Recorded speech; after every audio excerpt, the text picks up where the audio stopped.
வணக்கம் தமிழர்களே, தமிழ் சபகம் இந்த வீடியோ பார்க்கலாம். கயல் சீரியலில் நடித்த ஒரு பிரபல நடிகை மறைந்த செய்தி வெளியே இருக்குது. அதுவும் தன்னோட இளம் வயதிலேயே மறைந்த செய்தி வெளியே இருக்குது. அவங்க யார் என்னென்ற முழு விவரத்தை இந்த வீடியோவில் பார்க்கலாம்.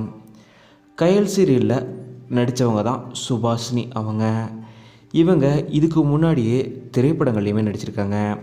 குறிப்பாக வெப், சிஎஸ்கே போன்ற திரைப்படங்களில் இவங்க நடிச்சிருக்காங்க. 2 வருடத்திற்கு முன்னாடி தான் சுபாஷினி அவங்களுக்கு திருமணமும் நடந்தது. இந்த நிலையில் இவங்க இன்றைக்கி சென்னையில் மறைந்த செய்தி வெளியே இருக்குது. இலங்கையை பூர்வீகமாக கொண்ட சுபாஷினி அவங்க தன்னோட நடிப்பு திறமையை வெளிப்படுத்துறதுக்காக தான் சென்னை வந்திருந்தாங்க.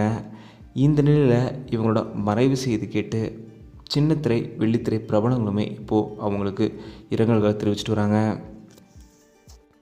நடிகையாக, இன்ஃப்ளூயன்சராக, மாடலாக, ஒரு ட்ராவலராக பல்வேறு துறையிலையுமே ரொம்பவும் சக்ஸஸ்ஃபுல்லாக முன்னேறிட்டுருக்கிறவங்க தான் சுபாஷினி அவங்க நம்மோட இப்போ இல்லை. அவங்களோட குடும்பத்திற்கு எங்களோட ஆறுதல்களை இங்கே தெரிவிச்சுக்கிறோம். இதே போல் சுபாஷினி அவங்களுக்கு எங்களோட இரங்கலை தெரிவிச்சுக்கிறோம். இந்த வீடியோ பற்றிய உங்களோட கருத்துக்களை மறக்காமல் கீழே கமெண்ட்டில் சொல்லிவிடுங்க. தமிழ் சேனல் சப்ஸ்கிரைப் பண்ணலாம், சப்ஸ்கிரைப் பண்ணுங்கள். மறக்காம பக்கத்தில் இருக்க பெல் ஐக்கானுமே கிளிக் பண்ணியிருக்கேன்.